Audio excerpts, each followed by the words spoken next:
নমস্কার, 7 নিউজ নেটওয়ার্কে আপনাদের সকলকে স্বাগত জানাচ্ছি। আর এই মুহূর্তে আমরা দাঁড়িয়ে রয়েছি পানিহাটি তথা ব্যারাকপুর মহকুমার সংস্কৃতির অন্যতম পীঠস্থান সোদপুর বা পানিহাটির লোক সংস্কৃতি ভবনের প্রাঙ্গণে।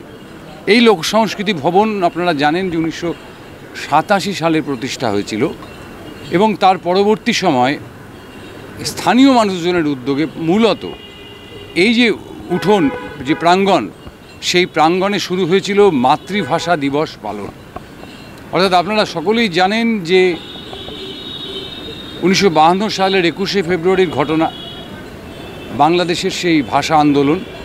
কিন্তু পাশাপাশি পানিহাটির যারা সংস্কৃতিপ্রেমী মানুষ, তারা কিন্তু ভোলেননি 1961 সালের ঘটে যাওয়া আরেকটি ঘটনাকেও, যেটি আসামের বরাক উপত্যকায় শুধুমাত্র এই বাংলা ভাষা, অর্থাৎ সেদিন অসম সরকার 1961 সালে অসম রাজ্যে শুধুমাত্র অহমিয়া ভাষাকেই তাদের মূল সরকারি ভাষা হিসেবে স্বীকৃতি দিয়েছিল বা ঘোষণা করেছিল। তার বিরুদ্ধে ফুঁসে উঠেছিল বাংলার মানুষ, অর্থাৎ আসামে বসবাসকারী বাঙালি যে ভাষাভাষী মানুষজন। এবং শিলচরে সেদিন পুলিশের গুলিতে 11 জন মানুষ মারা গেছিল। অর্থাৎ 1952 সালের বাংলাদেশের ঢাকা শহরে ঢাকা বিশ্ববিদ্যালয়ের যে ছাত্র আন্দোলন, যে ভাষা আন্দোলন, তার সঙ্গে মিলেমিশে এক হয়ে যায় আমাদের আসামের বরাক উপত্যকায় বাংলা ভাষা রক্ষার জন্যই 11 জনের প্রাণদান। অর্থাৎ আমরা বাঙালিরা কখনো কোনো সময় বাংলার ভাষার সঙ্গে আমরা কম্প্রোমাইজ করতে চাইনি। এবং সেই কারণেই আমাদের আজকের এই প্রতিবেদন। আমরা সরাসরি শ্যামলবাবুকে বলবো যে একটু আসতে, যে এই যে দেখুন লোক সংস্কৃতি ভবনের প্রাঙ্গণে এই এলাকার মানুষের দাবিতে গড়ে উঠেছিল এই ভাষা স্মারক। শ্যামলবাবুকে আরেকটু পরিষ্কার করে দেখাতে বলবো যে ভাষা স্মারক, সে সময় পানিহাটির যারা ভাষাপ্রেমী মানুষ, তাদের দাবিতেই গড়ে উঠেছিল এই ভাষা স্মারকটি। অর্থাৎ এই প্রাঙ্গণে যখন সমবেত হতো ভাষাপ্রেমী মানুষেরা, তাদের প্রতি সম্মান জানাতে, ভাষা শহীদদের প্রতি সম্মান জানাতে 2005 সালে বাংলাদেশের বিশিষ্ট বুদ্ধিজীবী সৈয়দ হাসান ইমাম এই ভাষা স্মারকটির উদ্বোধন করেছিলেন।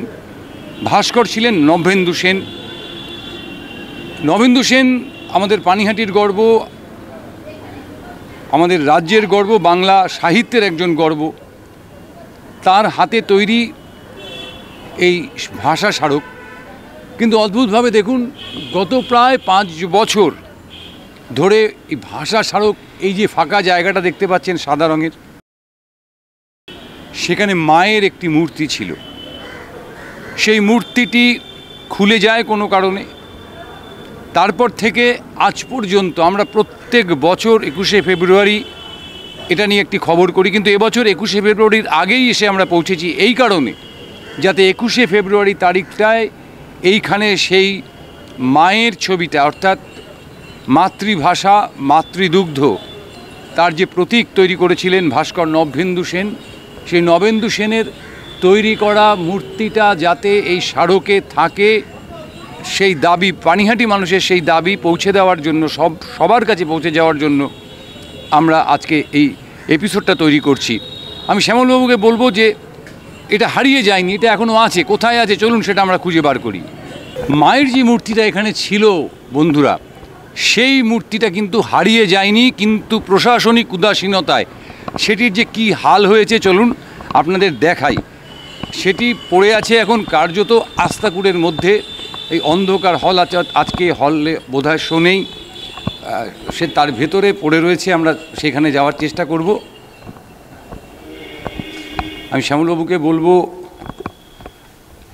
এই যে হলের ভেতরে গেট বন্ধ রয়েছে, আমরা অনেক কষ্টে, অন্যান্য দিন এখানে সাইকেল ভর্তি থাকে, আজকে সাইকেল নেই। এই যে দেখুন সেই মায়ের মূর্তিটা এখানে পড়ে রয়েছে, আপনাদের দেখাই। এই যে সেই মায়ের মূর্তি, শ্যামলবাবুকে যদি যতটা সম্ভব, এই যে সেই মায়ের মূর্তি, মা এবং সন্তান, মায়ের এখানে অ লেখা রয়েছে, আ লেখা রয়েছে। এই সেই মায়ের মূর্তি এইভাবে অনাদরে পড়ে রয়েছে। অথচ যদি পৌরসভা সামান্য একটু উদ্যোগ নিত, বা পানিহাটির যারা সংস্কৃতিপ্রেমী মানুষ, যারা নিজেদেরকে সংস্কৃতি প্রেমী বলে দাবি করেন, তারাও যদি একটু উদ্যোগ নিতেন, তাহলে আমরা বিশ্বাস করি যে মায়ের এই হাল আজকে হতো না। আজকে সবাই আমরা অত্যন্ত উদ্গ্রীব বাংলাদেশের পরিস্থিতি কি হবে, বাংলাদেশের কি হবে ইত্যাদি নিয়ে, কিন্তু আমার দেশে, আমার রাজ্যে বাংলা ভাষার যে অবমাননা, সেটা যে কোন পর্যায়ে গিয়ে পৌঁছেছে আমরা এটার থেকে বুঝতে পারলাম। আমরা এই বিষয় নিয়ে এক্ষুনি কথা বলবো পৌর প্রধান পারিষদ সোমনাথ দের সাথে। চলুন দেখি সোমনাথ দে কী বলে। বাংলা ভাষার প্রতি, বাংলা ভাষা আন্দোলনের প্রতি, শুধু বাংলাদেশের ভাষা আন্দোলন নয়, আমাদের ভারতবর্ষে বাংলা ভাষাভাষীরা বিভিন্ন রাজ্যে বারংবার তারা তাদের ভাষা রক্ষায় আন্দোলন করেছে। এবং যেটা আমরা জানতে পারছি যে 1961 সালের 19শে মে আসামের শিলচরে সেখানে 11 জন বাঙালি বাংলা ভাষার জন্য প্রাণ দিয়েছিলেন। অথচ পানিহাটি পৌরসভার লোক সংস্কৃতি ভবনে ভাষা স্মারক সেটি কিন্তু আজকে কার্যত অবহেলার ফলে নষ্ট হয়ে যেতে বসেছে। এ বিষয় নিয়ে কি বলবেন পূর্ত বিভাগের পৌর পরিষদ সদস্য সোমনাথ দে? আমরা শুনবো, সরাসরি তার থেকে শুনবো। না, এটা যেটা আছে সেটা আমরা কথা বলে আগামী 21শে ফেব্রুয়ারি ভাষা দিবস, আমার ভাইয়ের রক্তে রাঙানো 21শে ফেব্রুয়ারি আমি কি ভুলিতে পারি, আমরা এটা যেটুকু আছে আমরা এটাকে রেডি করে যাতে ভাষা দিবসটাকে সুন্দরভাবে পালন করা যায় আমরা এটাকে কমপ্লিট করে দেবো 21শে ফেব্রুয়ারির আগেই। তাদের কাছ থেকেই খবর পেলাম যে কোনো জায়গায় কোনো প্রবলেম হয়েছে, সেটা যাতে সোমবার দিন ওই অফিস খুললে বসে ডিপার্টমেন্টকে ডেকে এটা যা করার আমরা করে দেবো। আপনারা শুনলেন যে ঠিক করিয়ে দেওয়া হবে, কিন্তু আমরাও তার উপর ভরসা রাখলাম। চলুন দেখি এরপরে আর কি দেখানো যায়, আর কি রয়েছে লোক সংস্কৃতি ভবনের ভেতরে। মাতৃভাষার নিয়ে যখন প্রশ্ন উঠল এবং যখন সোমনাথ দে বললেন, আমাদের জানালেন যে যত দ্রুত সম্ভব বিষয়টির মেরামতি ঘটবে, আমি সোমনাথ দে বা পানিহাটি পৌরসভার যারা কর্তৃপক্ষ আছে তাদেরকে আরেকটা জিনিস দেখাতে চাই। আপনারা আরেকবার আসবেন আমার সাথে, শ্যামলবাবুকে বলছি। দেখুন, বিদ্রোহী কবি বলতে আমরা যাকে চিনি, বাংলা ভাষা যাকে ছাড়া অপূর্ণ থাকে, সেই কাজী নজরুল ইসলামের যে মূর্তি, মানুষ বোধহয় ভুলে গেছে যে এখানে একটা কাজী নজরুল ইসলামের মূর্তি রয়েছে লোক সংস্কৃতি ভবনের ভেতরে। এই সেই কাজী নজরুল ইসলামের মূর্তি, দেখুন বিবর্ণ পরিস্থিতি